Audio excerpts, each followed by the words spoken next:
갈라디아서 2장 20절을 우리 한 목소리로 나같이 함께 합독하도록 하겠습니다. 내가 그리스도와 함께 십자가에 못 박혔나니 그런즉 이제는 내가 사는 것이 아니요 오직 내 안에 그리스도께서 사시는 것이라. 이제 내가 육체 가운데 사는 것은 나를 사랑하사 나를 위하여 자기 자신을 버리신 하나님의 아들을 믿는 믿음 안에서 사는 것이라. 아멘. 네, 저는 오늘 여러분과 함께 영혼 치유라는 제목으로 말씀을 나누겠습니다. 오늘부터 한 2달 정도 치유에 대한 메시지를 하도록 하겠습니다. 우리 속에 알게 모르게 치유돼야 할 분이 참 많이 있어요. 우리가 예수님 믿고 되게 좋다고 하지만은 우리도 모르게 옛날에 그 쓴뿌리들이 우리 속에 있어가지고 예수 믿으면서도 실제로는 안 행복한 우리의 모습들이 너무 많습니다. 그리고 믿는 사람이 안 믿는 사람보다 더 많은 실수를 할 때가 있어요. 왜 그러냐? 나는 신분은 바뀌었는데 아직 체질이 옛날 체질이 그대로 있기 때문이에요. 여러분 옛날에 우리나라에 조선시대 때 철종임금 있었죠? 철종임금이 어쩌다 왕이 됐죠? 예, 나무꾼하고 그야말로 그냥 막 살다가 왕손이 끊겨가지고 왕손을 찾다가 보니까 저 시골에서 그야말로 아무런 교육도 혜택도 못 받고 그냥 버려져 있는 한 아이가 있었어요. 그 사람이 철종임금입니다. 그를 데려다가 임금님으로 세워놨는데 거지로 사셨기 때문에 거기 사실 때 그 체질이 그대로 남아있는 겁니다. 그래서 왕복을 입혀서 다 왕궁에 데려다 놔도 너무 호화로워서 잠이 잘 안 오는 거예요.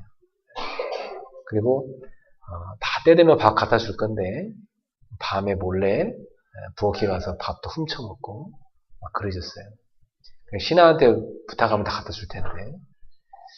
그리고 옷도 막 거추장스러워서 입기 싫어가지고요. 막 벗어붙이고 그러다가 나중에 밤 되면은 몰래 옛날에 그 거지 속으로 다시 도망가고 막 그랬습니다.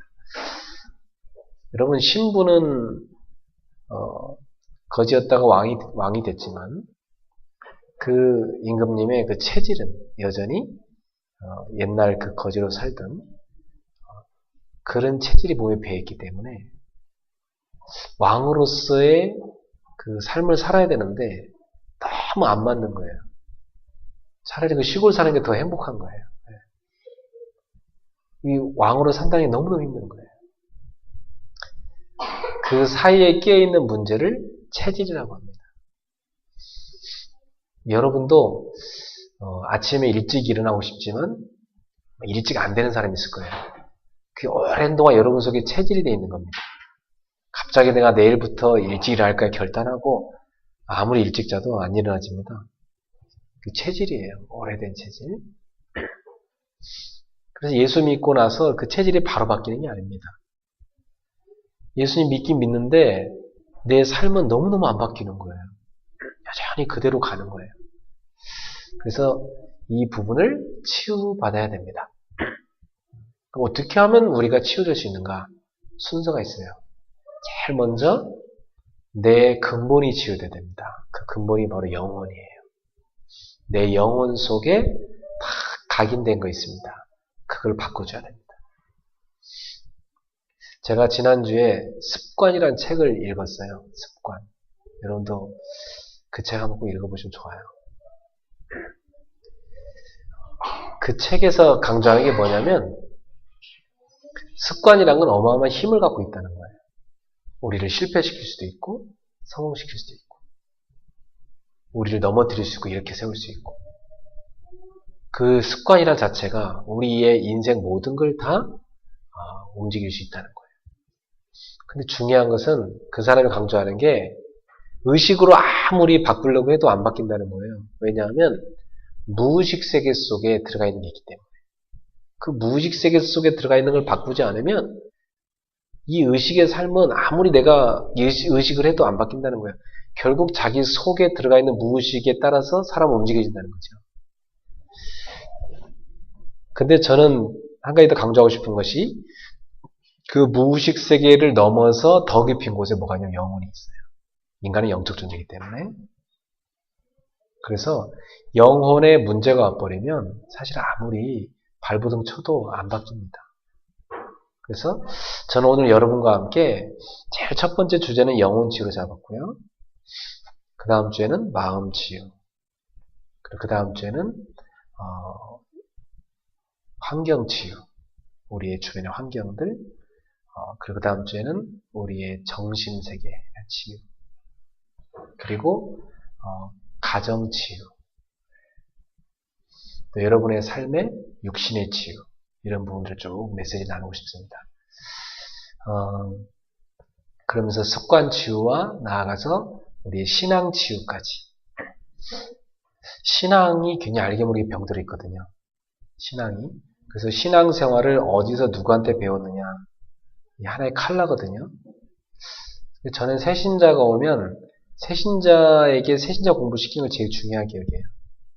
그래서 저는 현재 우리 교회에서는 새신자 공부를 제가 직접 시킵니다. 평일 중에 꼭 만나가지고 새신자를 늘 제가 양육을 해요. 왜냐하면 처음 누구한테 신앙생활 배우냐면 너무너무 중요해요. 옛날에 제가 교회 다닐 때 보면 어떤 아이가 신앙을 이렇게 배웠는데 전철을 이렇게 타고 가면서 이렇게 봤어요. 이 아이들을 훈련시킨 선생님이 있는데 고등학생들을 한 언니가 이제 양육을 한 거예요. 청년 언니가. 그 청년 언니가 전철 타고 가면서 다 메시지를 묵상하더라고요. 애들도 일찍 노트 꺼내서 쫙 묵상해요. 그래서 야, 그건 진짜 잘 시켰다 싶더라고요. 근데 또 이 언니가 기도하잖아요. 그럼 다 덮고 또 다 기도를 해요. 근데 중요한 건 예배 끝나고도 항상 이 아이들은요, 이 언니가 항상 움직여요. 평일 중에도 이 언니가 오라면 다 와야 되고, 나중에는 보면은 차를 같이 타고 가는 데 있잖아요.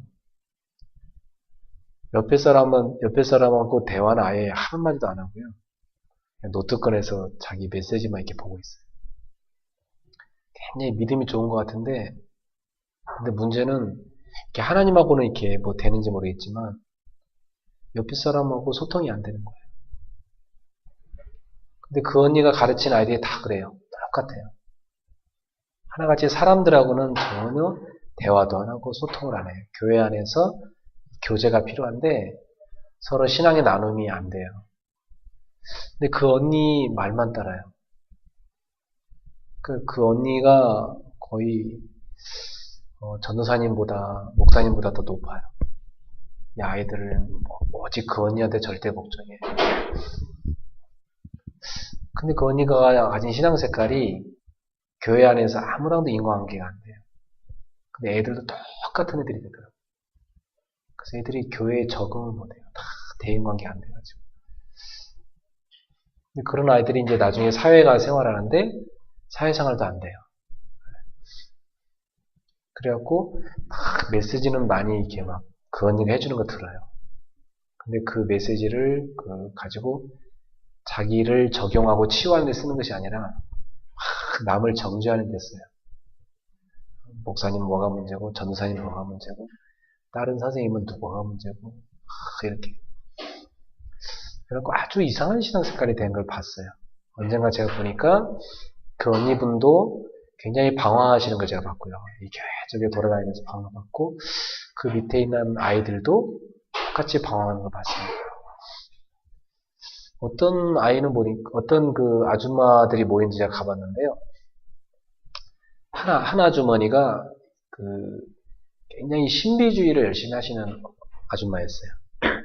이분은 이제 원래 기독교가 아니셨는데 거의 우상숭배하는 그런 집안에 자라서 우상숭배 열심히 하신 분인데 이분은 이제 막 영적으로 답답하고 힘드니까 막 교회 가서 기도하시는 거예요.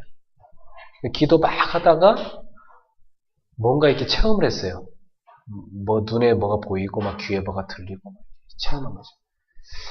근데 이분은 막 너무 힘드니까 맨날 교회 가서 기도하면서 그런 체험만 계속 하는 거예요.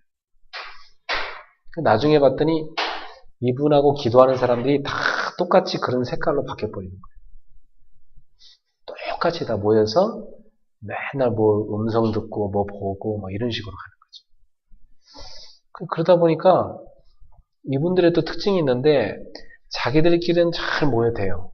문제는 뭐냐면 교회 안에 딴 사람들하고 안 섞여져요. 네. 그래가지고 막 매일 뭐 명령 내려서 금식시키고 며칠간 금식시키고 그럼 다 밑에 사람 순종하고 또 금식하고 그 교회에서 목사님이 뭐 이렇게 해야 된답니다 얘기하면 제가 기도해보고 결정하겠습니다 그러고 교회에 다 같이 가는 건데요 이번에 다 같이 가는 거니까 이번에 참여하셔야 되는데요 그랬더니 그것도 기도해보고 결정했습니다. 그리고 상식적인 것도 안 통하는 거예요, 완전히. 그래갖고, 왜냐하면 자기는 하나님이 자기한테 직접 말씀해주기 때문에 그렇다. 그래서 제가 그런 색깔을 보면서,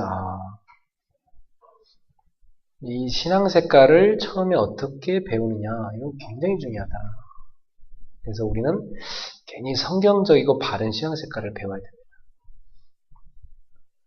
처음에 새신자를 양육한 그 지도자가 율법주의적인 색깔을 갖고 있으면요. 말씀 갖고 계속 남을 정죄하는 데 쓰고요. 신비주의자를 만나면 똑같은 신비주의자로 만들어버리고 교회에서는 열심히 믿는 것 같은데 사회에 나가서는 완전히 엉망인 삶을 사는 사람이 있어요. 그러니까 교회와 세상에 다른 사람이 있습니다. 교회에서는 되게 인격자 같고 거룩해 보이시고 그러신데 세상 나가면 불신자들이 볼 때 다 손가락질하는 저렇게 밀라면 예수 안 믿는다 그런 사람이 있단 말이에요. 이게 인본주의거든요. 교회 와서도 꼭 인본주의 쓰는 이런 신앙 색깔을 가진 사람한테 양육받으면 꼭 그런 색깔로 가버립니다. 그래서 저도 신앙 색깔이 뭐 제가 완전하다고 말할 수는 없어요. 저도 너무 부족한 부분을 많이 갖고 있습니다. 그러나 저는 한 가지 간절히 소망하는 것은 예수님의 그 모습과 초대교회 제자들의 그런 신앙 색깔을 우리가 본받아서 그 신앙 색깔을 우리 익혔으면 좋겠다. 그런 소망 갖고 있어요. 그분들이 가진 신앙 색깔을 보면 바울이 데살로니가 교회에 얘기할 때 너희의 믿음의 역사와 사랑의 수고와 소망의 인내를 내가 봤다. 그랬거든요. 그러니까 우리를 보는 사람들이 이 사람 속에 정말 주님을 향한 믿음이 있구나. 그리고 정말 이 사람 속에 정말 영혼을 향한 사랑과 주님을 향한 사랑이 있구나. 이 사람 속에 정말 하나님의 나라에 대한 소망을 정말 갖고 있구나. 그게 보여질 때 그게 저는 좋은 색깔이라고 생각되고요. 그 다음에 초대교회 성도들은 보면 딱 사도의 가르침을 받아서 서로 교제하고 서로 떡을 떼면서 예배하고 오로지 기도에 힘썼습니다. 그래서 초대교회 색깔은 딱 말씀 중심, 그리고 기도 중심, 그리고 전도 중심, 그리고 딱 교회 중심으로 이들의 신앙 색깔이 딱 되어져 있었습니다. 그러니까 그들은 만날 때마다 이게 서로 통했기 때문에 굉장히 가슴으로 서로 소통되는 그런 행복함을 누리는 신앙 색깔이었어요. 그래서 교회 안에서 우리가 좋은 신앙 색깔을 가지는 게 너무너무 중요합니다. 그 결정적인 가장 중요한 키가 뭐냐면 내 영혼 깊은 곳에 딱 그리스도가 중심이 되어 있는 것. 이게 제일 중요합니다. 내 영혼 깊은 곳에 딱 한치 오차도 없이 그리스도가 나의 중심의 주인으로 딱 계시면 돼요. 그게 굉장히 중요합니다. 그런데 바꿔서 여러분의 영혼 속 중심에 상처가 딱 들어가 있다. 그러면 신앙이 안 자라요. 굉장히 성경 지식도 많이 알고 막 기도도 많이 하는 것 같은데 이 신앙이 안 자라요. 신앙이 자란다는 게 뭡니까? 신앙이 자란다는 것은 그리스도를 항상 그의 삶의 주님으로 모시고 그리스도를 닮아가는 삶이 되는 거거든요. 그리스도의 사랑과 희락과 화평이 그 속에 있고 오래 참음과 자비와 양선이 있고 충성과 온유와 절제 이런 성령의 열매가 내 삶에 일어나는 것입니다. 근데 한국 교회에는 그동안 믿음 좋다는 사람이 있었는데 그 사람들은 어떤 믿음을 갖고 있냐면 그냥 왜 교회에서 믿음 좋은 사람이 있죠. 그냥 교회에서 보면 막 기도도 유창하게 잘하고 막 말씀도 너무 잘하고 근데 사회에서 볼 때 세상 사람들 볼 때는 너무 이상한 사람들 보통 보면 이제 막 직장 가서 오늘 저는 일찍 가야 되겠습니다. 왜 그러십니까? 네, 교회에서 우리 모임이 있습니다. 일찍 가요. 직장 일을 엉망으로 하면서 엉망으로 하면서 직장 가서는 빨리 가야 됩니다. 교회 가서 빨리 기도해야 됩니다. 오늘 기도 모임이 있습니다. 이렇게 해버리니까 세상 사람들이 볼 때 기독교인을 저 사람들은 진짜 웃긴 사람들인 거지. 그래서 사장이 볼 때는 저런 사람 자기 회사에 있을 필요가 없는 거야. 그럼 당신 차라리 교회 가서 목사 되시오. 당신 차라리 교회 가서 교회 직원이 되시든지. 그렇게 생각할 수밖에 없어요. 여러분 영혼 속에 뭐가 들어가 있느냐? 그게 여러분의 평생을 정합니다. 자, 그래서 내 영혼 깊은 곳에 그리스도가 딱 계셔야 되는데 그리스도가 아닌 다른 것이 딱 들어가 있다면 오늘 여러분 그걸 딱 뽑아내셔야 됩니다. 그게 중요한 치유의 시작입니다. 자, 먼저 서론으로 계속 실패가 오는 이유가 무엇일까? 아니, 어떤 사람이 보면 막 교회를 다녀보기도 하고, 막 기도를 열심히 해보기도 하고, 또 뭐, 전도하면 좋다고 막 전도도 열심히 하고, 뭐 사역 공부도 막 열심히 하고, 막 하여튼 교회 가서 봉사도 열심히 하고. 근데 그렇게 종교생활을 열심히 하는데, 되는 게 없어요. 계속 실패가 찾아오는 사람이 있어요. 왜 그랬습니까? 그런 사람 좀 많이 봤거든요. 그게 뭐냐면 오늘 본문에 갈라디아 2장 10절이 안 돼서 그래요. 내가 그리스도와 함께 못 박혔나니 그러니 이제는 내가 산 것이 아니요 내 안에 그리스도께서 사신 것이라. 그러니까 내가 죽어버려야 되는데 그리고 내 안에 그리스도가 살아계셔야 되는데 아직도 사실은 자기가 주인이고 자기 의로 살아가는 것입니다. 오늘 여러분 안에 그리스도가 주인 되기를 축원합니다.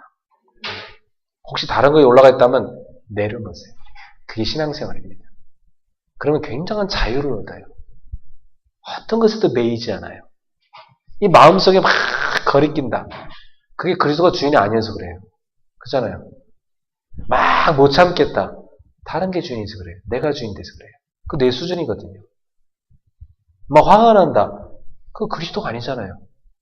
그럼 자기지 자기 수준이잖아요. 그리스도가 주인 되면 안 그렇습니다.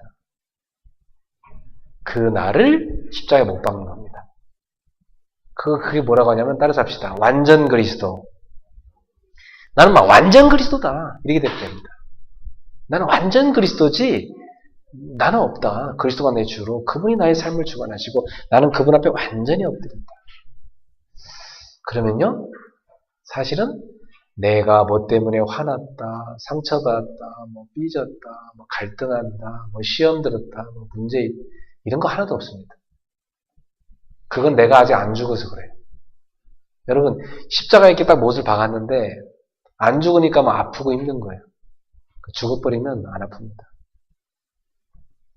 내가 아직 살아있는 거지. 그래 아프고 힘든 거예요. 여러분 생각해 보세요. 예수님한테 여러분을 맞추라고 하면 됩니까? 여러분 예수님한테 맞춰야지. 그렇잖아요? 두 번째, 왜 계속 실패가 찾아오는가? 영적 문제에 걸려있기 때문입니다. 영적인 문제. 인간은 영적 존재거든요. 근데 이 영혼에 문제가 와버린 걸 영적 문제라고 그래요. 원래 창세기 1장에 보면 하나님 인간을 만들 때 영적 존재로 만들었어요. 사람만. 창세기 1장 27절에 보면 하나님이 자기 모습으로, 자기 형상으로 인간을 만들었다는 거예요. 그게 무슨 말이냐면 우리를 하나님과 통할 수 있는 영적 존재로 지으셨다는 것입니다. 그래서 사람은요, 내 영혼이 하나님과 영적인 소통이 이루어질 때 가장 행복합니다. 이 영적인 소통이 하나님하고 안 되면 막 답답한 게 사람이에요. 답답하니까 막 뭘 찾아갑니다. 막 방황하는 거죠. 그래서 예배 드릴 때 가장 행복한 존재가 인간입니다. 예배 드릴 때 가장 행복하다. 그게 사람이에요. 사람의 존재가 그렇습니다. 내가 기도할 때 가장 행복하다. 그게 가장 정상적인 겁니다. 여러분은 영혼이 언제 가장 안식을 얻냐면 예배 드릴 때, 기도할 때, 하나님 말씀 들을 때 그때입니다. 인간은 그렇게 만들어졌습니다. 그런데 창세기 3장에 가보니까 인간이 그만 하나님의 말씀 불순종하고 사탄의 말을 듣고 하나님을 떠나버렸어요. 하나님을 떠나서 하나님과 단절돼 버렸습니다. 하나님과 이제 소통이 끊어졌습니다. 그때부터 인간은 영적 문제가 와버린 겁니다. 그걸 성경에서는 영적 사망이라고 그래요.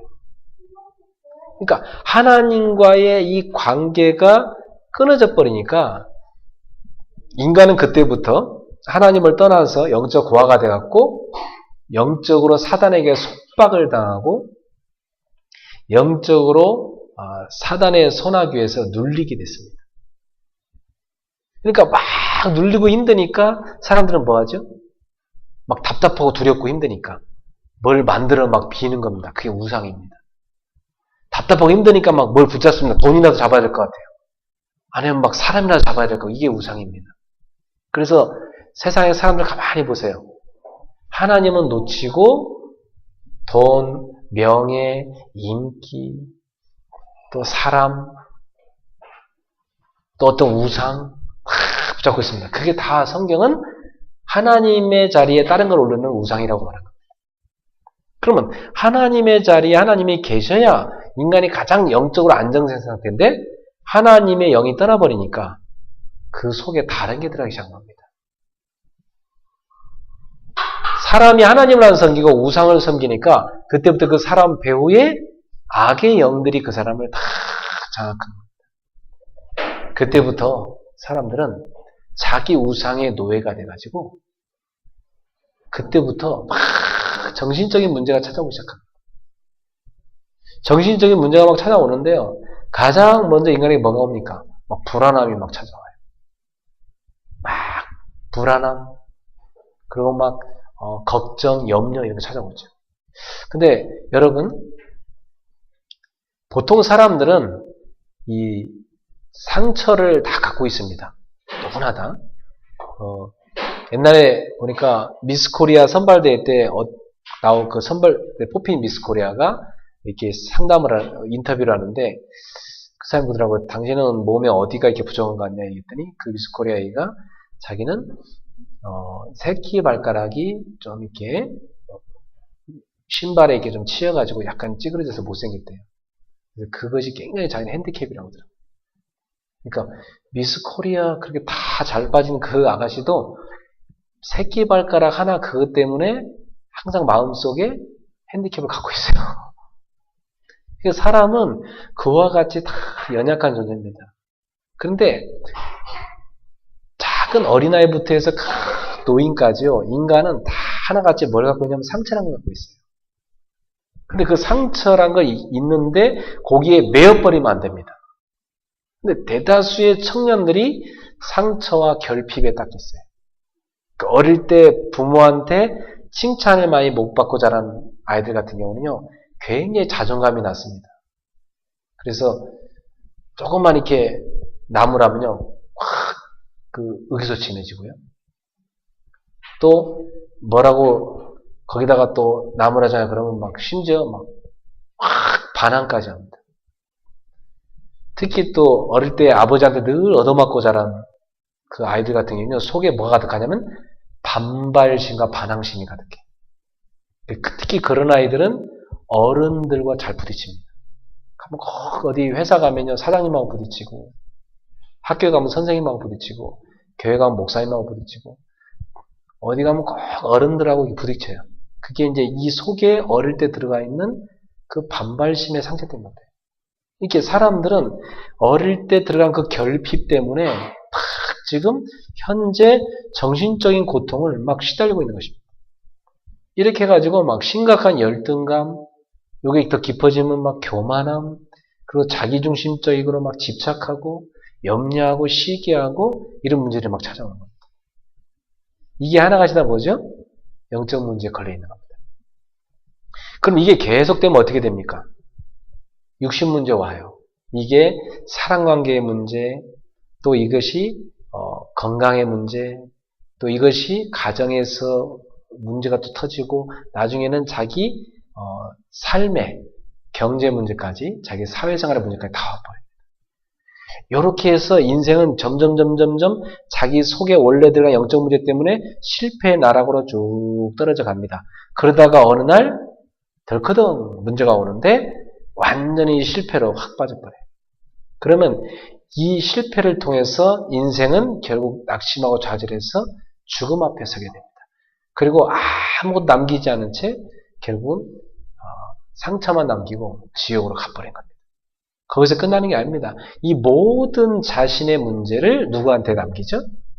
자기 후손한테 그대로 다 전수해주고, 그걸 대물림이라고 하죠. 다 영적 유산으로 안 좋은 것만 남기고 죽습니다. 이게 영적 문제에 걸려있는 인생의 실패입니다. 여러분, 인생이 여기 빠져 있어요. 저나 여러분이나 다 사실은. 이런 모든 얘기가 다 누구 얘기나 다 제 얘기거든요. 제가 이 속에 빠져 있었습니다. 이 속에 내가 빠져 있다가 여기서 나오는 길을 찾은 거예요. 그 길이 바로 그리스도입니다. 여기서 빠져나오는 것을 뭐라고 말하죠? 구원이라고 합니다. 그래서 본론으로 넘어가서 오늘 여러분 마음속에 내가 영혼의 치유부터 받아야 되겠구나. 그럼 영혼의 치유는 제일 첫 번째 시작이 뭐냐면 하나님 만나는 겁니다. 하나님 떠나서 영혼의 문제가 왔기 때문에 하나님 만나는 것. 그 하나님 만나는 걸 뭐라고 하죠? 구원이라고 합니다. 여러분 구원 받았습니까? 구원 받았는가? 네. 어린애들한테 뭐나 10원밖에 못 받는데 구원 받았는가?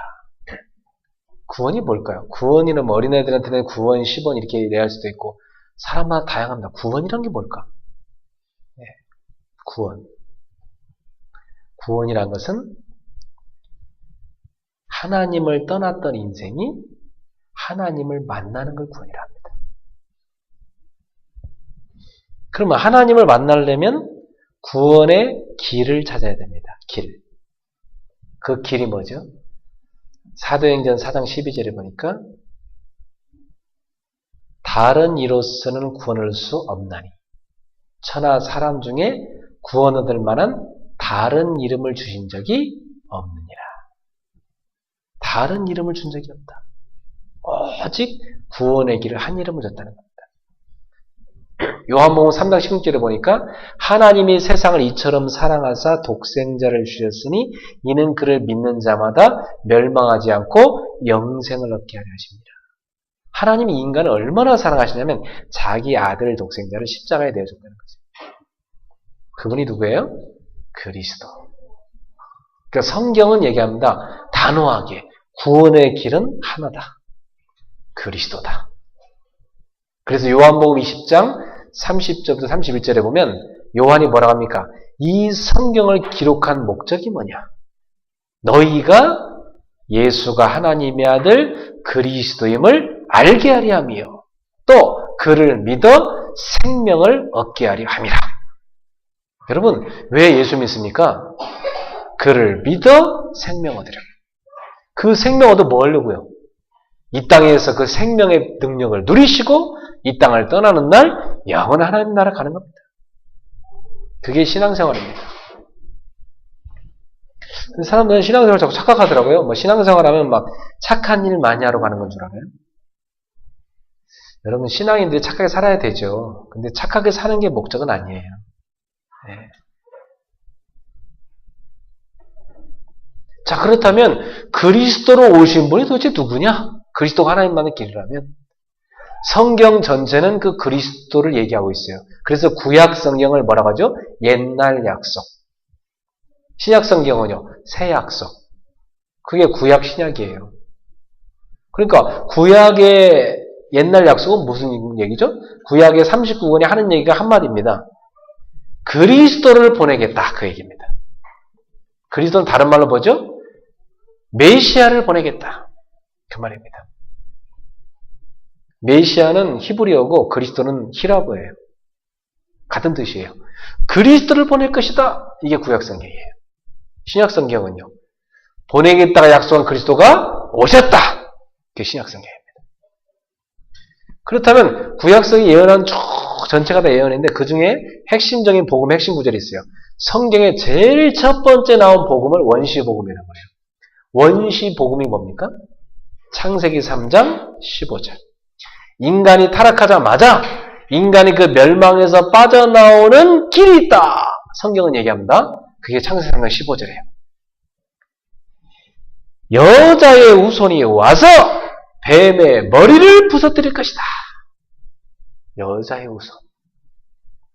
여자의 후손이 누구예요? 여러분과 저는 누구의 후손이에요? 남자의 후손이죠. 남자의 후손. 우리 반주자님이 성이 조씨인데 아버님이 조씨예요? 어머님이 조씨예요? 아버님이 조씨거든. 그래서 조씨일 거예요. 알았죠? 네. 왜? 씨를 조라는 씨를 받았어요. 그죠? 그래서 태어난 거예요. 그래서 조씨인 거예요. 지금. 그래서 조성은인 거예요. 알겠죠? 예수님은요, 남자의 씨를 받아 태어난 게 아니라는 거예요. 여자의 후손. 그가 와서 사탄의 머리통을 부서뜨릴 것이다. 출애굽기 3장 18절에 보니까 광야에 가서 제사를 드려야 된다 그랬어요. 그 제사가 무슨 제사냐면 피제사를 말합니다. 이스라엘 백성들이 이집트에서 빠져나온 유일한 방법이 하나 있는데 그것은 양을 잡아다 피제사를 지내는 거예요. 인간의 죄를 해결하는 방법이 그겁니다. 하나님 앞에 피제사를 지내는 것입니다. 내 대신에 죄 없는 그 양이 피 흘려서 죽는 겁니다. 그 양의 피로 내 죄를 씻어받는 거였습니다. 그런데 수많은 양이 아무리 잡혀도 인간의 죄가 해결되지 않잖아요. 그래서 세례 요한이 예수님을 딱 쳐다볼 때 뭐라 합니까? 요한복음 1장 29절에 보라, 세상 죄를 지고 가는 하나님의 어린 양이로다. 구약성에 그렇게 수없이 많이 나오는 양의 제사는 뭘 얘기합니까? 장차 인류의 죄를 짊어지고 십자가에서 죄를 씻으실 예수 그리스도를 말하는 것입니다. 그래서 구약에 나오는 제사 제도는 싹 다 뭐예요? 십자가를 바라보게 만드는 예표입니다. 이사야 7장 14절에 하나님이 또 이스라엘 백성한테 주신 말씀이죠. 보라, 처녀가 잉태하여 아들을 낳으리라. 그 이름을 임마누엘이라 하라. 여러분, 처녀가 잉태해서 애를 낳을 수 있어요? 결혼한 유부녀가 애를 낳을 수 있지. 안 그래요? 처녀가 자고 났더니 그냥 애가 생겼어. 그런 일이 있을 수 있어요? 그런 일이 일어난 거예요. 마태복음 1장 19절에 23절에 보니까 마리아라는 여인에게 그런 일이 일어난 거예요. 갑자기 자고 있는데 배가 불러서 애가 생겼어요. 그러더니 음성이 들려요. 꿈속에서 천사가 말해요. 너는 은혜를 입은 여인이다. 너에게 하나님의 아들을 주셨다. 그 이름을 예수라 해라. 그래서 동정녀, 남자의 씨를 받지 아니한 동정녀, 그 처녀의 몸에 성령으로 잉태되어 오신 분이 계신데 그분이 누구십니까? 예수 그리스도입니다. 이사야 53장 5절에서 6절에 보니까 그가 찔림은 우리의 허물 때문이요 그가 상함은 우리의 죄악 때문이라. 그가 징계를 받음으로 우리가 평안을 누리고 그가 채찍에 맞음으로 우리가 나음을 입었도다. 그런데 그 메시아가 와서 뭐 하겠다는 거예요? 우리 대신 채찍에 맞으시고 우리 대신 찔리시고 우리 대신 고난을 당하시고 우리 대신 죽으실 것이다. 그가 고난당함으로 우리를 치유하실 것이고 그가 죽음으로 우리를 살릴 것이다. 그 예언대로 왔죠. 십자가에 매달리셨죠. 시편 16편 10절에 보니까 그 몸이 썩지 않는다 그랬습니다. 그 예언 그대로 부활해서 썩지 않았죠. 그래서 고린도전서 15장 3절에서 5절에 보니까 그는 성경대로 죽으셨고 성경대로 살아나셨느니라. 여러분 성경에 예언된 그대로 죽으셨다가 그대로 살아나신 분이 계십니다. 그분이 누굽니까? 예수 그리스도. 고린도전서 15장 45절에 보니까 첫사람 아담은 산영이었는데 죽어버렸어요. 그래갖고 아담의 후손인 모든 사람은 다 죽은 영이 돼버린 겁니다. 그게 영적 문제라는 거예요. 하나님과 영적인 교통이 끊어진 겁니다. 아담의 후손은 다 그래요. 아담의 후손은 영이 죽은 상태로 태어나요. 그런데 그 죽은 영을 살려주는 영이 오셨다. 고린도전서 15장 45절에 살려주는 영이 왔다. 그 살려주는 영이 누구예요? 부활의 영이신 예수 그리스도입니다. 오늘 여러분 안에 그리스도가 계십니까? 그가 여러분의 영을 살려주는 영으로 오신 것입니다. 그래서 이렇게 예언되고 성취된 그리스도가 오셨는데 그분이 누구시냐? 석가모니가 아니고 공자님이 아니고 왜? 그분들은 너무너무 훌륭하신 분들이에요. 저도 개인적으로 석가모니나 공자님을 존경해요. 너무 대단하게 사신 분들이에요. 그렇지만은 그분들의 그 말도 기가 막힌 말이 많아요. 너무 뛰어난 명언들이 많죠. 하지만 그분들은 하나님의 아들이 아니세요. 그분들은 십자가에 못 박혀 죽으신 분들도 아니세요. 그분들은 부활하신 분도 아니세요. 그분들의 무덤은 오늘까지도 있어요. 그러나 무덤이 비어있는 분이 계세요. 예언 그대로 사셨고 예언된 그대로 성취하신 분. 예언된 대로 죽었다가 예언된 대로 살아난 분이 딱 한 분 계세요. 그분이 누구예요? 나사렛 예수. 아셨죠? 그래서 그 예수가 누구시냐? 그리스도인 겁니다. 그 예수가 그리스도이기 때문에 우리가 그 예수를 믿는 것입니다. 그래서 그 예수께서 오셔서 말씀했어요. 요한복음 14장 6절에 내가 곧 길이요 진리요 생명이니 나로 말미암아 아버지께로 올 자가 없느니라. 우리가 그렇게 길을 찾는데 그 예수님 오셔서 뭐라고 말씀하셨어요? 내가 그 길이다.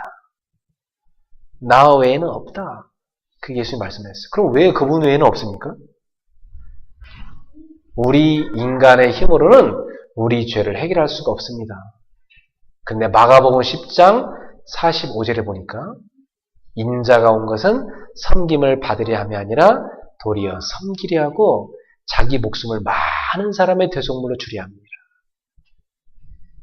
인간을 죽기까지 섬기신 분이 계십니다. 그분이 누구예요? 예수님이십니다.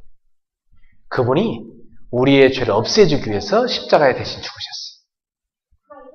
그래서 히브리서 9장 12절에 보니까 염소와 송아지, 양의 피로 아니하고 무슨 피로? 자기 피로 영원한 속죄를 이뤘느니라. 그분이 누구예요? 여러분의 더러운 죄를 자기 피로 싹 씻어주신 분. 그분이 바로 예수 그리스도십니다. 그리고 사람들이 사단에 잡혀갖고 노예가 돼 있잖아요. 그 사단의 권세를 깨뜨리고 거기서 우리 해방하러 오신 진정한 왕이 계십니다. 요한일서 3장 8절에 보니까 하나님의 아들이 나타나신 것은 마귀의 일을 멸하려 하십니다. 마귀의 일이 뭐예요? 여러분을 죄에 빠뜨려갖고 이 땅에 실패하게 하고 지옥 가게 만든 거잖아요. 근데 그 마귀가 하는 일을 멸하러 오신 왕이 계신데 그분이 누구예요? 예수님이에요. 그분이 오셔서 그 마귀의 일을 멸하셨어요. 그리고 거기서 우리를 건져내신 것입니다. 어떻게 해요? 십자가 부활을 통해서. 그리고 그 복음을 계속 증가하게 만드신 것입니다. 예수님이 바로 우리의 모든 죄를 자기 피로 씻어주시고 사단의 권세를 건져내주시고 사망에서 생명으로 옮김받는 영원한 구원의 길이 되신 것입니다. 그래서 마태복음 16장 13절에서 20절에 보니까 예수님이요 제자들이 왔을 때 물어봤어요. 사람들이 인자를 누구라 하더냐? 사람들이 예수님을 뭐 세례요한이라고도 엘리야라고도 하고 예레미야라고도 뭐 선지자 중에 하나라고 하던데요. 다 예수님 어떻게 한 겁니까? 틀리게 한 겁니다. 그때 예수님 물어봤어요. 그럼 너희는 나를 누구라 하느냐? 그때 베드로가 있겠습니다. 주는 그리스도시요 살아계신 하나님의 아들이십니다. 여러분 예수님 누구예요? 그리스도. 따라서 합시다. 주는 그리스도시요 살아계신 하나님의 아들이십니다. 이게 신앙 고백이에요. 예수님이 너무 기뻐갖고 바요나 시몬아 네가 복이 있다. 이를 내게 알게 하니 혈육이 아니고 하늘에 계신 내 아버지구나. 여러분이 예수 믿게 된 것 같아요? 여러분이 여러분 의지로 예수 믿는 것 같아요? 하나님께서 여러분에게 예수님을 알게 만드셨고 믿게 하신 것입니다. 그걸 은혜라고 합니다. 그래서 예수님을 누구로 믿느냐? 그리스도로 믿는 겁니다. 그래서 로마서 5장 8절에 보니까 우리가 아직 죄인 되었을 때 그리스도께서 십자가에 죽으심으로 하나님께서 우리에 대한 자기 사랑을 확증하셨느니라. 하나님 여러분 얼마나 사랑한다고요? 그리스도께서 십자가에 자기 몸을 내어주심으로 여러분을 건져내셨다는 것입니다. 이게 하나님의 사랑입니다. 로마서 8장 1절 2절 그래서 그런즉 그리스도 예수 안에 있는 자에게는 결코 정죄함이 없나니 그리스도 예수 안에는 생명의 성령의 법이 죄와 사망의 법에서 너를 해방하였습니다. 여러분 결코 정죄받을 존재가 아닙니다. 이제 여러분은 완전히 해방받은 존재입니다. 이것이 구원입니다. 그러면 어떻게 구원을 받습니까? 구원의 방법이 뭡니까? 어떻게 해야 구원을 받을 수 있습니까? 맨날 하나님 앞에 가서 빌면 됩니까? 아니면 막 교회를 열심히 다니면 구원받습니까? 회개를 열심히 하면 구원받습니까? 헌금을 많이 하면 구원받습니까? 착한 일을 많이 하면 구원받습니까? 어떻게 하면 됩니까? 우리 인간의 힘으로는 의롭게 될 수가 없다고 성경은 얘기했어요. 그래서 우리 힘으로 안 되고 의로우신 그분의 은혜를 입어야 돼요. 그리스도의 은혜를 말이죠. 그래서 그분이 이 땅에 오셨는데 요한복음 1장 12절에 참빛으로 오셨는데 영접하는 자, 그 참빛으로 오신 어둠 가운데 있는 우리에게 빛으로 찾아오신 그 참빛으로 오신 예수 그리스도를 영접하는 자, 곧 그 이름 믿는 자들에게는 하나님의 자녀가 되는 권세를 주셨느니라. 여러분의 마음을 열고 그분을 영접할 때 그 생명의 빛이 여러분 속에 들어와서 영원한 생명을 주실 것이다. 그래서 요한계시록 3장 20절에 보니까 볼지어다 내가 문 밖에 서서 두드리노니 누구든지 내 음성을 듣고 문을 열면 내가 그에게로 들어가 그는 나와 더불어 먹고 그는 나와 더불어 먹으리라. 아멘. 여러분의 마음문을 누가 드리고 계세요? 그리스도가. 마음은 열는 순간 그분이 들어오셔서 함께 하시겠다. 그래서 로마서 10장 9절 10절에 보니까 네가 만일 내 입으로 예수를 주로 시인하고 하나님께서 그를 죽은 자 가운데 살리신 것을 내 마음에 믿으면 뭘 얻는데요? 구원을 드리라. 구원 어떻게 받아요? 내 입으로 예수님을 주님으로 시인해라. 주여, 저는 의로움이 없습니다. 저는 죄인입니다. 주님만 저를 구원할 수 있습니다. 예수님 나의 주인이십니다. 시인하라. 주님이 내 인생과 우주 만물을 주관하고 계십니다. 시인하라. 그리고 마음으로는 죽은 자 가운데서 하나님이 그를 살렸다는 것. 그가 부활했다는 것을 마음으로 뭐하라? 믿어라. 그럼 뭘 받는데요? 구원을 받으리라. 되게 간단하죠? 그렇지만 안 믿는 사람한테 너무 어려운 얘기입니다. 제가 올림픽 그 공원에 가서인가 그 전도를 했는데 어떤 그 교수님 만났어요. 최대 교수님이래요. 그래서 제가 교수님 예수님 믿으십시오. 이 복음을 좀 들으십시오 했더니 그런 거 얘기하지 마세요. 나는 머릿속에 더 이상 들어갈 게 없이 꽉 차 있습니다. 참 안쓰럽더라고요. 그래서 제가 오면서 생각했어요. 머리가 비어있는 내가 복받은 거구나. 별로 아는 게 없는 내가 복받은 거구나. 머리가 너무 꽉 차셔서 복음이 들어갈 공간이 없으시다니 너무 안쓰럽다. 네. 바울은 뭐라고 했어요? 그걸 배설물이라고 했는데 배설물이 꽉 차신 거지. 그래서 복음이 들어갈 공간이 없는 거지. 안쓰럽죠. 네. 여러분 복음 받을 공간이 있습니까? 그렇다면 그 안에 주님을 모셔드리십시오. 그래서 마음이 가난한 게 오히려 축복입니다. 네. 갈급한 마음 가진 거 그게 축복입니다. 너무 부러울 게 없는 사람은 이 복음을 안 받아요. 그래서 세계 이 선교의 역사를 보면요. 선교의 흐름이 있어요. 선교의 흐름이 쫙 있는데 이 복음이요. 처음에 아시아에서 시작됐잖아요. 아시아에 시작된 복음이 처음에 어디로 들어갑니까? 유럽으로 들어가잖아요. 그 다음에 또 어디로 갑니까? 아메리카로 들어가잖아요. 그리고 이제 어디로 왔어요? 다시 아시아로 왔어요. 그죠? 또 아프리카도 들어갔고요. 사실은. 쭉 도는데 선교사님들이 하는 얘기가 있어요. 너무 가난하고 배고프고 어려운 나라에 있잖아요. 복음을 이렇게 주잖아요. 막 서로 받는데요. 계산 안 하는데 이분들은 그냥 막 받는데 복음. 근데 잘 살고 배부른 사람들 있잖아요. 복음 안 받는데요. 그래서 딱 복음 받는 시간표가 있다는 거예요. 러시아도요. 처음에 복음 잘 받았어요. 지금은 복음 안 받습니다. 중국도 지금 배고프니까 좀 복음 받죠. 중국도 지금 잘 살아가고 있죠.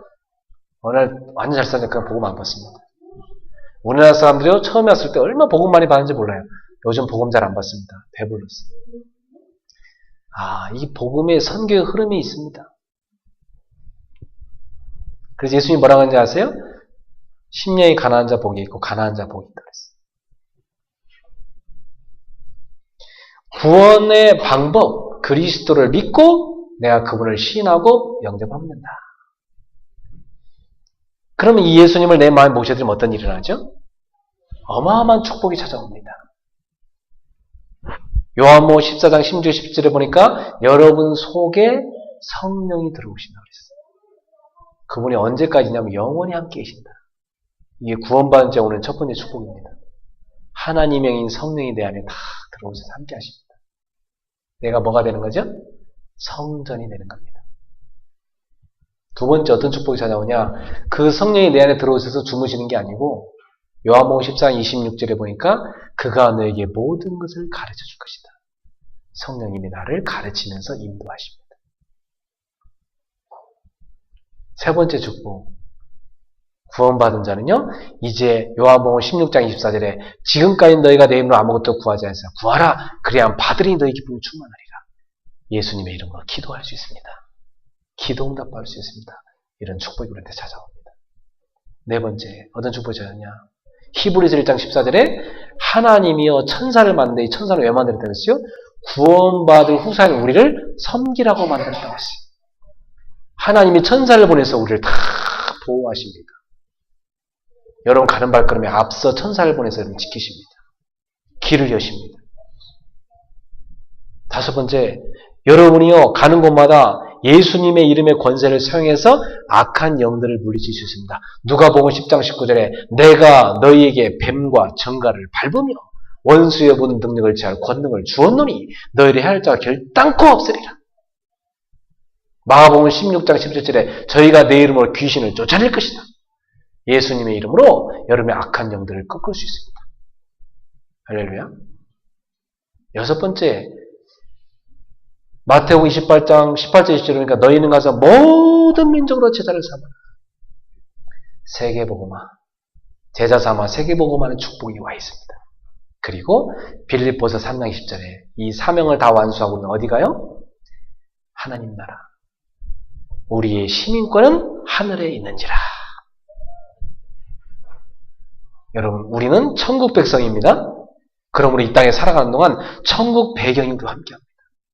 이 놀라운 축복이 구원받은 사람도 그런 것입니다. 이 축복을 누리는 여러분 되시기를 주의 이름으로 축원합니다. 이 구원을 받은 여러분이 지금부터 5가지 오직으로 뚝 들어가면 됩니다.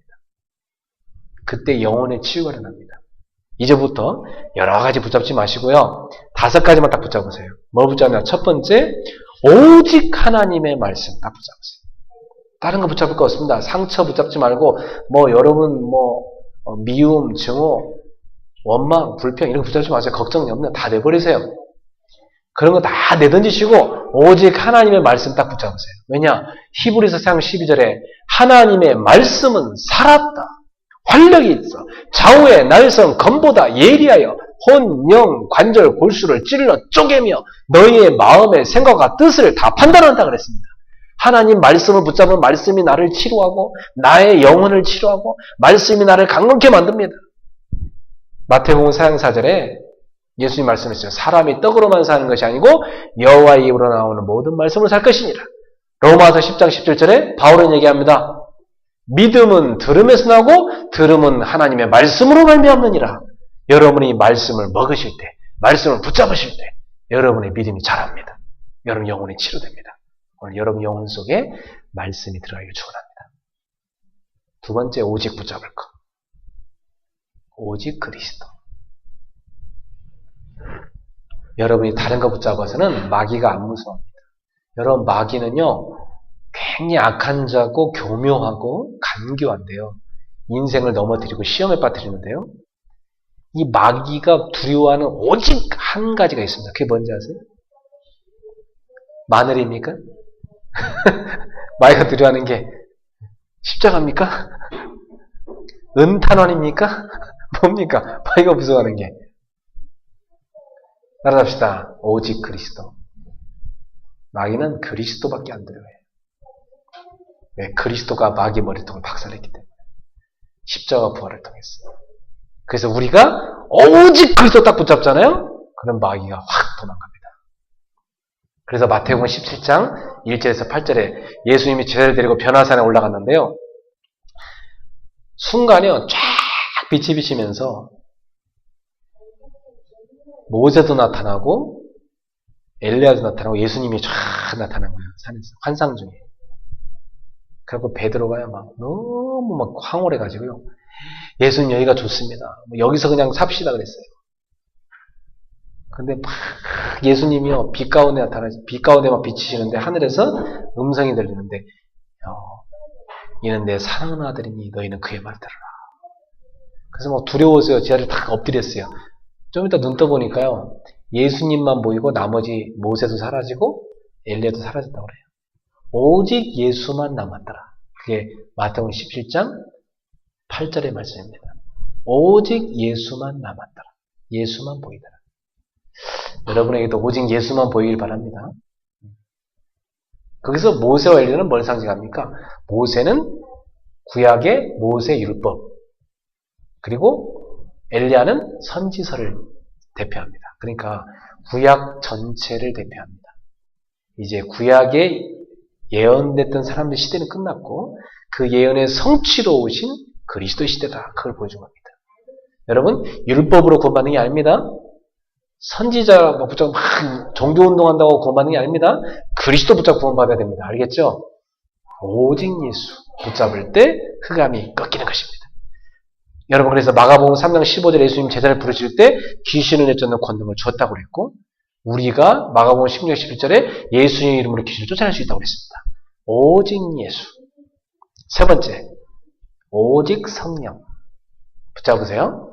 사도행전 1장 8절에 오직 성령이 너에게 임하시면 너희가 권능을 받고 땅끝까지 내 증인이 되리라. 여러분, 이 세상에서 하나님 주시는 힘 얻어서 정말 하나님이 주시는 축복받아갖고 증인되고 싶으시죠? 그러려면 여러분 예수님 말씀대로 성령 충만 받으세요. 알았죠? 성령 충만 받으시잖아요? 그럼 하나님 주신 힘이 여러분께 옵니다. 어떤 힘이 오냐? 영적인 힘이 옵니다. 지혜의 힘이 옵니다. 건강의 힘이 옵니다. 그리고 여러분에게 하나님이 경제력을 주십니다. 그리고 사람을 붙여주십니다. 이런 힘이 오게 되어 있습니다. 그게 하나님이 주는 힘을 얻은 사람이에요. 오직 성령 충만. 이 속에 들어가십시오. 그때 여러분은 권능받고 증인되고 세계복음화의 축복 누리게 됩니다.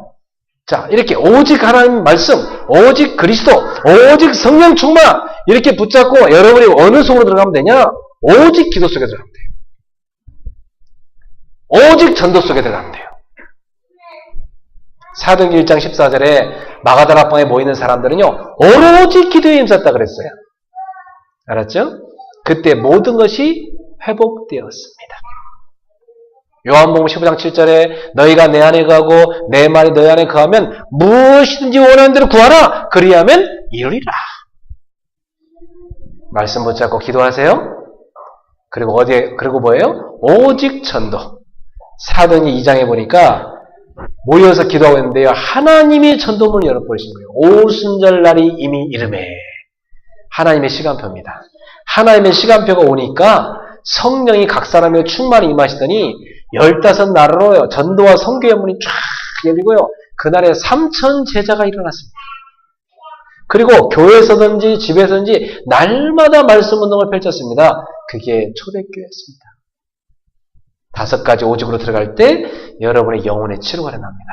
오직 하나님의 말씀, 오직 그리스도, 오직 성령 충만, 오직 기도, 오직 전도. 오늘 손가락 5개 쳐다보면서 집에 갈 때 오직 생각하세요? 알았어요? 그러면 여러분 영혼의 치유가 일어나요. 제가 장담합니다. 여러분이 5가지 오직 안 하시기 때문에 집중 안 하시니까 막 방황하고 힘드신 거예요. 여러분이 5가지 집중하면 굉장한 치유가 일어나요. 여러분이 힘 생깁니다. 그리고 성령의 역사가 일어납니다. 여러분 삶 속에. 끝으로 따라갑시다. 속지 말자. 속지만 않으면 됩니다. 어디에 속지 않으면 되냐? 따라삽시다. 사탄에게, 내 자신에게, 환경에 속지 마세요. 우리 자꾸 속습니다. 마귀한테. 마귀는 요한복음 8장 44절에 보면 거짓말장이요 거짓의 아비라고 했어요. 거짓말의 명수입니다. 그리고 살짝 거짓말해갖고 여러분만 오해하게 만들고 갖고 시험에 팍 빠뜨려 속이는 겁니다. 이 사단의 속임수예요. 두 번째 뭐가 속냐? 자기 자신에게 속아 스스로가. 자기 자신에게는 옛날 상처 같은 거 있죠. 자기 자존심이 있죠. 자기 의 있죠. 이게 딱 잡혀갖고. 갈라디아서 6장 6절에서 8절에 보면 스스로 속이지 말아가 있어요. 하나님은 만우리 여김을 받지 않으신다. 빌립보서 4장 12절 13절에 보니까 내게 능력 주신 자에서 내가 모든 것을 할 수 있느니라. 배고파도 배불러도 풍부와 궁핍에도 일체의 비결을 배웠노라. 그게 뭐예요? 어떤 환경이 오더라도 그 환경 바라보지 마세요. 그 안에 함께 하시는 그리스도를 바라보세요. 그분의 능력을 입으시기 바랍니다. 그래서 바울은 사방으로 우겨싸였지만 그는 자기에게 능력 주시는 그리스도를 붙잡은 겁니다. 그때 그는 모든 걸 이겨낼 수 있다고 고백했습니다. 오늘 그러한 힘이 여러분에 누려지기를 축원합니다. 3가지에 속지 마세요. 결론을 맺겠습니다. 갈라디아 2장 10절. 우리 한 번만 더 해봅시다. 시작. 내가 그리스도와 함께 십자가에 못 박혔나니 그런즉 이제는 내가 산 것이 아니요 오직 내 안에 그리스도께서 사신 것이라. 이제 내가 육체 가운데 사는 것은 나를 사랑하사 나를 위하여 자기 몸을 버리신 하나님의 아들을 믿는 믿음 안에서 사는 것이라. 이번 주 이 성경 구절 다 외우세요. 영혼의 치유, 영혼이 치유될 때 제일 먼저 찾아오는 게 뭘까요? 아, 내 영혼이 치유됐구나 할 때 제일 먼저 찾아오는 거. 그게 뭐냐? 평안입니다. 요한복음 14장 27절. 내가 너에게 평안을 끼치노니 곧 나의 평안을 너희에게 주노라. 내가 주는 것은 세상이 주는 것 같지 않으니 너희는 마음에 근심도 하지 말고 두려워하지도 말라. 예수님 주는 참 평안이 여러분을 다스리기를 축원합니다. 그 영혼의 평안함. 엄마 품속에 있는 아이처럼, 집 나갔다가 집에 돌아온 학생처럼, 물을 떠났다가 물에 돌아온 물고기처럼, 여러분, 주님 품에 돌아온 영혼, 주님 품에 안겨있는 영혼, 그 영혼에게 참 평안이 임하는 것입니다. 이번 주에 사랑하는 성도님들, 이 영혼의 치유를 위해서 여러분이 한번 꼭 이 오늘 주신 메시지를 묵상해 보세요. 저는 영혼의 치유를 어떻게 하냐면 저의 원래의 모습, 근본을 생각합니다. 원래 인간의 모습. 창세기 1장 27절. 하나님의 형상으로 하나님 안에 있는 원래 내 모습. 그런데 창세기 3장에 사단이라는 놈에게 속아갖고 하나님을 떠나 타락한 인간의 모습. 그로 인해서 인간이 무너진 모습. 그래서 그로 인해서 무너진 나의 모습 생각합니다. 그러나 그 가운데서 나를 건져내기 위해서 하나님 보내신 그리스도를 묵상합니다. 그 그리스도를 생각합니다. 나의 모든 죄를 해결하시고 나를 사망의 생명으로 옮기시고 사단의 권세를 깨뜨리고 나를 해방하셔서 나를 건져내시고 나의 허물과 연약함을 씻어주시고 나를 치유하시는 그 그리스도를 생각하고 그 그리스도를 만나 구원받은 나에게 찾아온 7가지의 그 어마어마한 구원의 축복을 생각합니다. 그때 저는 굉장한 치유를 받습니다. 이때 확신이 딱 찾아옵니다. 그래, 나는 하나님의 자녀지. 나의 모든 죄는 끝났지. 그분이 나를 인도하시지. 그리고 내 기도를 응답하시지. 나는 오늘도 가는 곳마다 그분이 함께 하시기 때문에 승리할 수밖에 없잖아. 나는 자녀잖아. 그래서 다시 영혼의 치유를 받고 회복됩니다. 여러분도 한번 저처럼 이번 주에 이 메시지를 가지고 내용을 묵상하면서 많은 영혼의 치유를 받는 귀한 역사이길 바랍니다. 그래서 영적인 문제에 넘어지지 말고 이제는 그걸 벗어버리고 기뻐 뛰며 주 안에서 평안을 누리는 우리 귀한 성도님 되시기를 주님 축복합니다. 기도하겠습니다. 저를 따라서 한번 기도합시다. 사랑하는 예수님, 저를 구원해 주셔서 감사합니다. 저는 하나님을 떠나 죄 가운데 빠져 사단의 종노릇 하며 온갖 영적인 문제로 방황했던 인생입니다.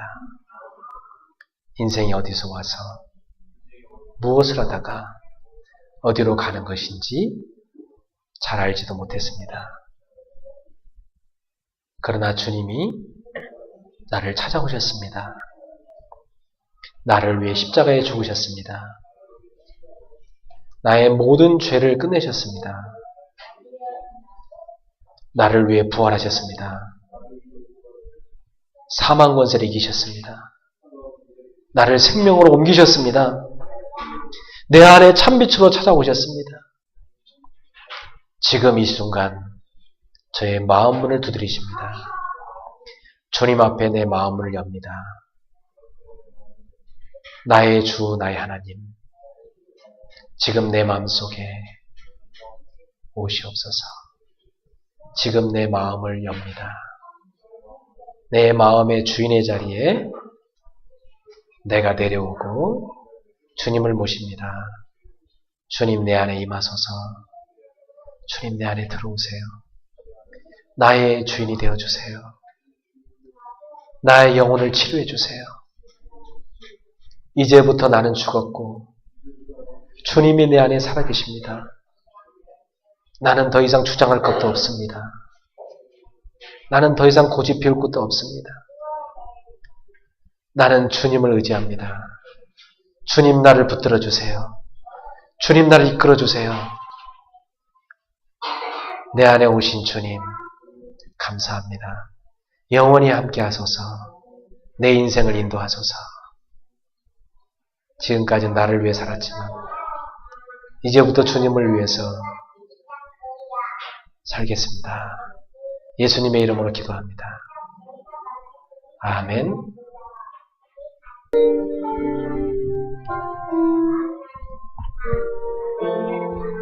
마음이 상한 자를 고치시는 주님, 하늘의 아버지 날 주관하소서. 주의 길로 인도하사 자유케 하소서. 새 일을 행하사 부케 하소서. 의에 줄이고 목이 마르니 성령의 기름 부소서. 의에 줄이고 목이 마르니 내 잔을 채워주소서. 다시 한번. 마음이 상한 자를 고치시는 주님, 하늘의 아버지 날 주관하소서. 주의 길로 인도하사 자유케 하소서. 새 일을 행하사 부케 하소서. 의에 줄이고 목이 마르니 성령의 기름 부소서. 의에 줄이고 목이 마르니 내 잔을 채워주소. 의에 줄이고 목이 마르니 의에 줄이고 목이 마르니 성령의 기름 부소서. 의에 줄이고 목이 마르니 내 잔을 채워주소. 의에 줄이고 목이 마르니 의에 줄이고 목이 마르니 성령의 기름 부소서. 의에 줄이고 목이 마르니 내 잔을 채워주소. 다시 한번 우리 마음이 상한 자를 고치시는 주님, 마음이 상한 자를 고치시는 주님, 하늘의 아버지 날 주관하소서.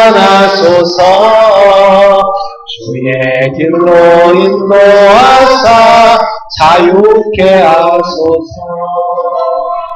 새 일을 행하사 부케 하소서.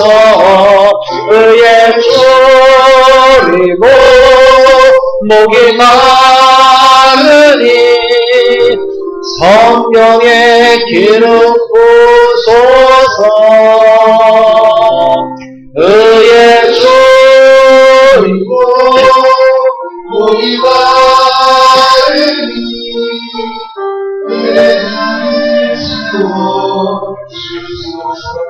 영혼이 상한 자를 고치신 주님, 영혼이 상한 자를 고치시는 주님, 하늘의 아버지 날 주관하소서.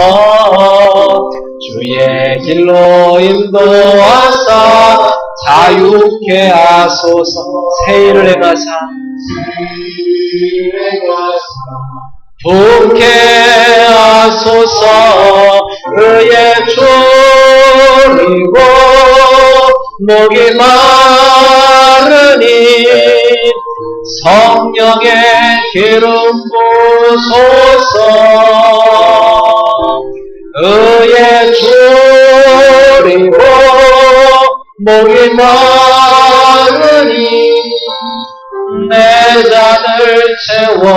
우리 가슴에 손을 얹고 의에 줄이고 목이 마르니 의에 줄이고 목이 마르니 성령의 기름 부소서.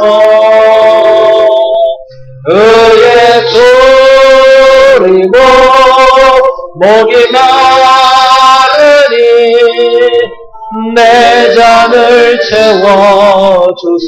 다시 한번 의에 졸이고 목이 마르니 의에 졸이고 목이 마르니 성령의 기름 부소서. 의에 졸이고 목이 마르니 내 잔을 채워주소서.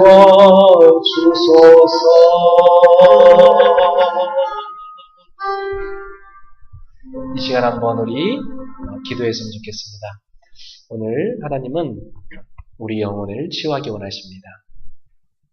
내 영혼 속에 고착되어 있는 상처, 그걸 뽑아버리게 하시고 내 영혼에 하나님의 말씀이 깃들고 주의 영이 임하며 그리스도가 주인 되게 하소서. 오늘 주여 내 영혼을 치료하옵소서. 오직 말씀, 오직 그리스도, 오직 성령, 오직 기도와 전도 속에 들어가게 하소서. 더 이상 속지 않게 하소서. 더 이상 나 자신에게 속지 않게 하시고 환경에 또 사단에게 속지 않게 하소서. 우리 같이 이 시간 조용히 하나님 앞에 우리의 신앙을 고백하며 말씀 붙잡고 기도합시다.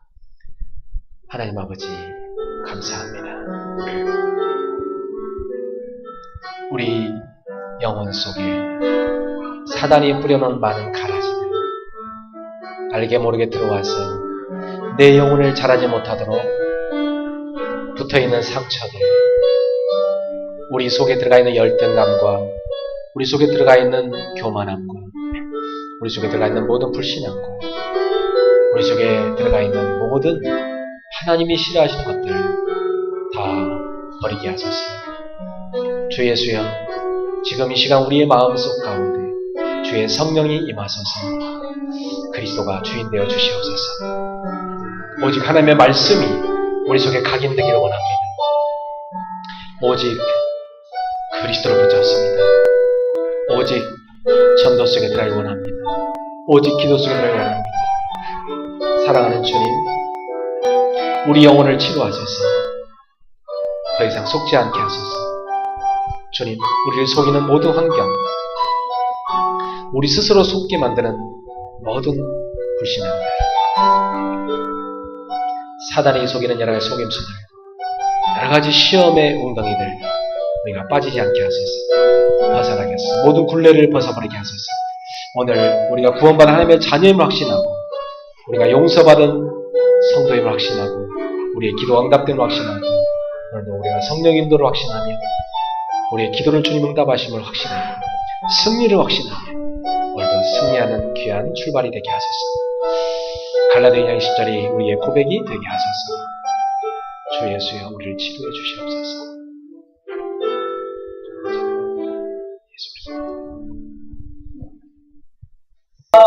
주가 너의 영광으로 임하시리라. 일어나라 주의 백성, 빛을 발하라. 주가 너의 영광으로 임하시리라. 온 세상이 어둠 속에 헤매고 있지만 주가 너와 함께 계셔 회복시하리라. 일어나라 빛을 발하라.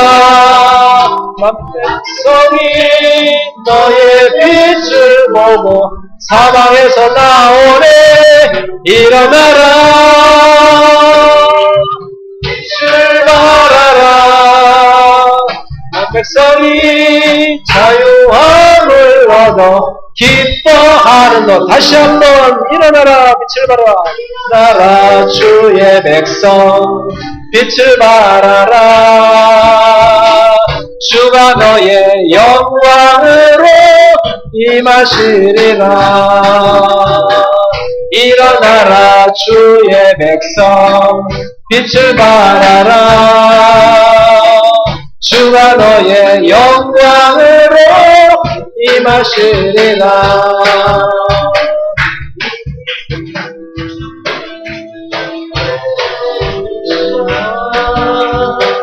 주가 너와 함께 계셔 모든 영원히가 일어나라. 빛을 발하라. 만백성이 너의 빛을 보고 사방에서 나오네. 일어나라. 빛을 발하라. 백성이 자유함을 얻어 기뻐. 다시 한번 일어나라. 일어나라. 빛을 발하라.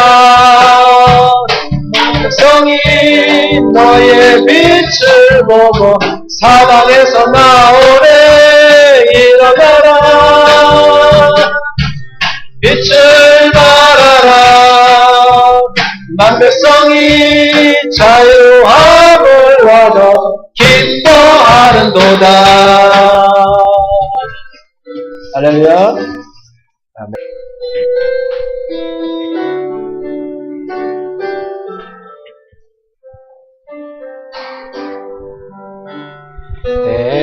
때로는 너의 앞에 어려움과 아픔이 있지만 담대하게 주를 바라보는 너의 영혼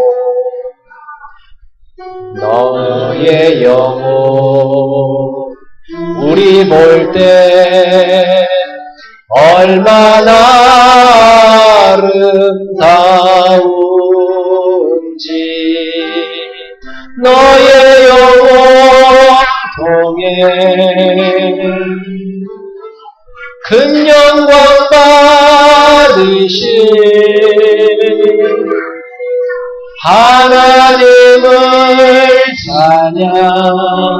오 할렐루야. 우리 다시 한번 자매를 바라봐. 너의 영혼 통해 큰 영광 받으신 여기를 바라보세요. 너의 영혼 통해 큰 영광 받으신 하나님을 찬양. 오 할렐루야.